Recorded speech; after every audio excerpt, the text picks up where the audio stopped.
Daniel Padilla sobrang yaman na. Kahit hindi na siya magtrabaho sa edad na 35 hanggang sa panahon ng mga apo niya, kaya na niyang mabuhay ng marangya. Pwede na talagang magretiro si Daniel Padilla mula sa showbiz sa edad na 35. Ito ang sinabi ng kanyang ina na si Carla Estrada.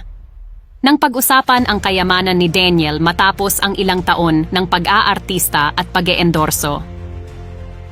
Ayon sa TV host-actress, may sapat na ipon na ang kanyang anak, kaya kung magdesisyon man itong tumigil sa pag-aartista sa edad na 35, wala na itong magiging problema. May ipon na siya, kaya kahit hindi na siya magtrabaho mula 35, kaya niya hanggang sa mga apo niya. Nagtabi na kami, sabi ni Carla. Ilan sa mga pag-aari ni Daniel ay ang mga mamahaling sasakyan na milyong-milyon ang halaga. Marami rin siyang iba't ibang negosyo, kaya kahit humina ang kanyang karera, dahil sa hiwalayan nila ni Catherine ay hindi maghihirap ang aktor.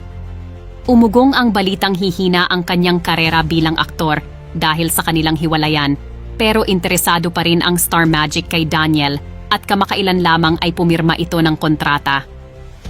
Ano sa tingin nyo? Magpapatuloy pa rin ba ang kanyang karera bilang aktor? Sino sa tingin nyo ang pwede niyang maging ka-love team? I-comment ang inyong sagot.